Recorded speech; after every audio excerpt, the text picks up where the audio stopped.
Então, meus jovens, meus adolescentes, vamos retomar o nosso estudo tratando e cuidando de ato infracional. Paramos falando na dicotomia entre criança e adolescente. Crianças não recebem reprimendas socioeducativas. Ele vai receber medidas protetivas. O Estado tem que proteger, tem que garantir aquela infância. Mas há uma medida que pode haver a penalização para a criança, que é a obrigação de reparar danos. Claro que não será ela que vai arcar com os prejuízos. Quem vai arcar? Quem? Os responsáveis por ela. Os pais, os guardiães. Eles são os responsáveis. Responsabilidade objetiva. Eu não vou discutir se houve, se não houve culpa. Paga-se. Aquele menino que sai de casa, aquela criança que vai e risca o carro do vizinho. Isso é um ato infracional? Se fosse adolescente, sim, crime de dano. Aquela criança tampa uma pedra e fere um coleguinha. Seria um ato infracional? Sim, seria um ato infracional se fosse adolescente. É uma lesão corporal. Aí se levou aquela criança para o hospital, que foi dar ponto, não sei o quê. Os pais da criança vitimizada querem receber a reparação. É possível? Claro que é. Mas aí, o foco está lá no Código Civil. A responsabilidade objetiva, vai pagar. O adolescente também vai reparar o dano. O pichador vai ter que limpar a parede, ok? Se ele quebrou alguma coisa, ele puder reparar, ele vai reparar. E se não tiver como reparar, tiver que se valer de uma outra pessoa para realizar, vai no bolso do papai e da mamãe para tirar esse prejuízo dele lá. Então, a reparação de danos, que é uma medida socioeducativa, que esta pode ser aplicado e pode ser buscado tanto em relação da criança quanto em relação aos pais. Só que, na sua grande maioria, as vítimas não vão ou não postulam esse direito. Não querem receber essa situação. Até porque desconhecem o Estatuto da Criança e do Adolescente, desconhecem as regras do Código Civil no campo da responsabilização. Olha aí vocês agora podendo já caminhar nessa trilha e orientar mais de forma justa as pessoas que têm os seus direitos violados. Até porque os senhores estão na trilha falando em direito. Então, criança, foco, medidas de proteção. Adolescente, medidas de proteção e medidas socioeducativas. Recebem as duas? Sim. Ele pode receber uma medida socioeducativa e uma medida protetiva. Encaminhar para a escola, encaminhar para tratamento de drogadição, encaminhar para psicólogo, encaminhar com matrícula obrigatória em escola. Olha aí, é verdade. Porque não adianta reprimir se eu não dou suporte aqui para que não venha cometer um novo ato infracional, não venha ser reincidente. Isso é muito importante sabermos. As medidas de proteção é direito fundamental de crianças e adolescentes. Eu tenho direito a buscar por elas, a pedir que o Estado me entregue. Vou ao Conselho Tutelar, vou ao meu defensor, vou ao promotor de justiça, para que ele faça, para que ele busque, para que ele garanta este exercício ao meu direito fundamental, as medidas de proteção. Desde creche até hospital e medicamento e tudo mais. Tratamento para drogadição. E aí eu faço aquela pergunta que eu fiz lá no início. Como é que eu tiro o jovem, disse menor lá, né? Como é que eu tiro o menor, fecha aspas e abre aspas, do convívio social em razão de prática de ato infracional? Gente, a única forma que o estatuto caminha nesse sentido é a internação. Mas há uma possibilidade que os senhores terão que pesquisar e terão que buscar e estudar o estatuto para encontrar um outro caminho que não a aplicação de severidade de medidas de proteção. Então, começamos então a tratar do tema, o ato infracional. Então vamos partir da premissa, partir do ponto inaugural, de que o adolescente, na sua sapequice toda, resolva, naquele dia, furtar o tênis de um colega, resolve agredir um colega porque recebeu uma ofensa dentro da escola. E aí o Estado vai chamar por ele para que ele venha responder por aquele ato. Ele tem algumas garantias processuais, porque ele não vai ser entregue aos leões, ok? Sem que tenha um amparo ao lado dele. Ele não vai ser jogado. Tem que ter respeito por algumas garantias. Igualmente acontece com o adulto, maior de 18 anos. Ele não tem garantias? Tem, o adolescente também tem. E com muito mais fundamento, com muito maior razão. Até porque ele ainda é um ser em formação psicológica. É um ser ainda em situação frágil, por incrível que pareça. A sua formação neurológica não está completa. Por isso que toda medida que se aplica, ela traz danos. Por isso que devemos refletir, antes de cometer um ato, pensar 2, 3, 20 vezes, 1000 vezes e não fazer.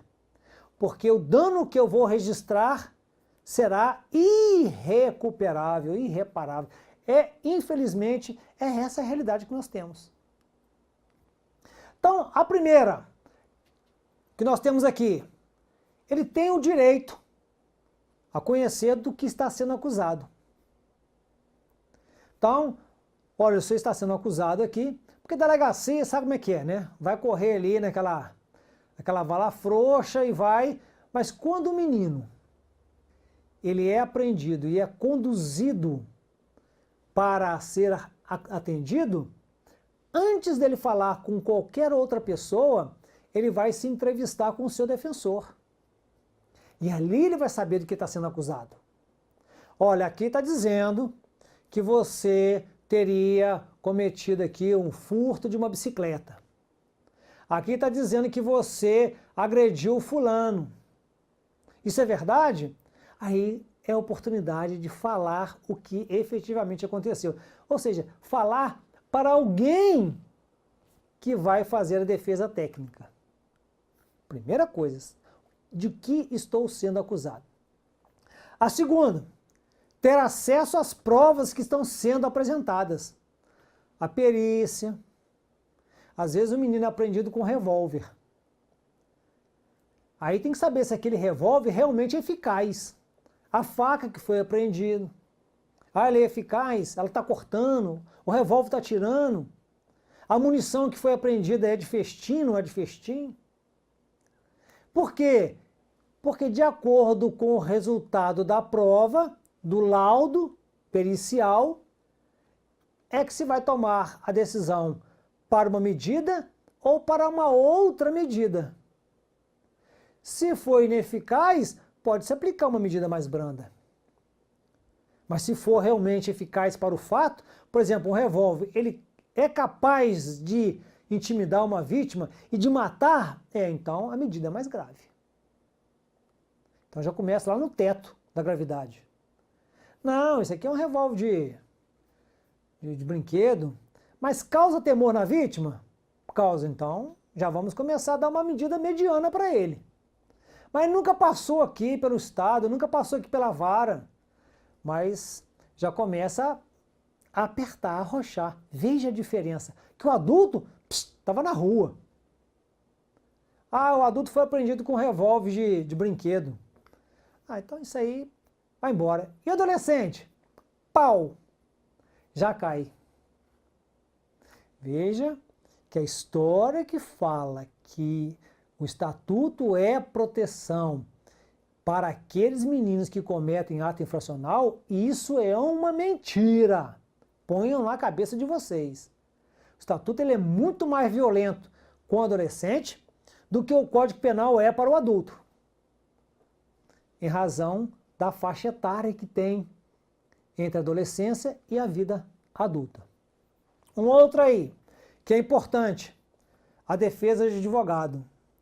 O adolescente não vai para uma audiência sem a presença do seu advogado.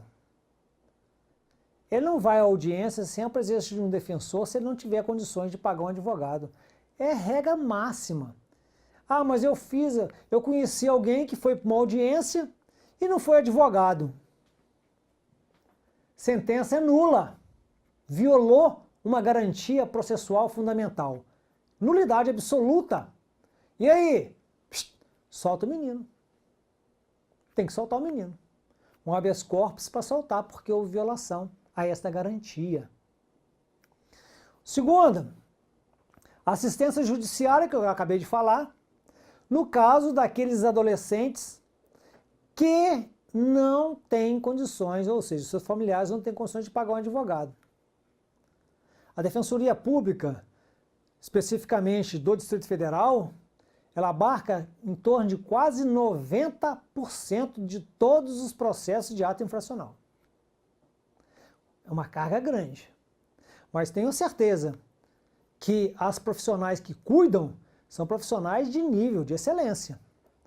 Tenha conhecimento profundo da matéria. E muitos adolescentes são colocados em liberdade em razão desse trabalho. Que às vezes o advogado não conhece o dia a dia do sistema, ele acaba cometendo algumas falhas. E aí causa dano para o menino. Segundo, o direito de ser ouvido. Gente, não falamos lá quando cuidamos de adoção, lá de direito fundamental, que em todos os atos que disserem respeito ao adolescente, ele obrigatoriamente deverá ser ouvido? E por que ele vai ser ouvido? Porque é direito fundamental. Se não for ouvido, se ele não for escutado, se não for tomado, eu estou diante de quê? De uma nulidade processual.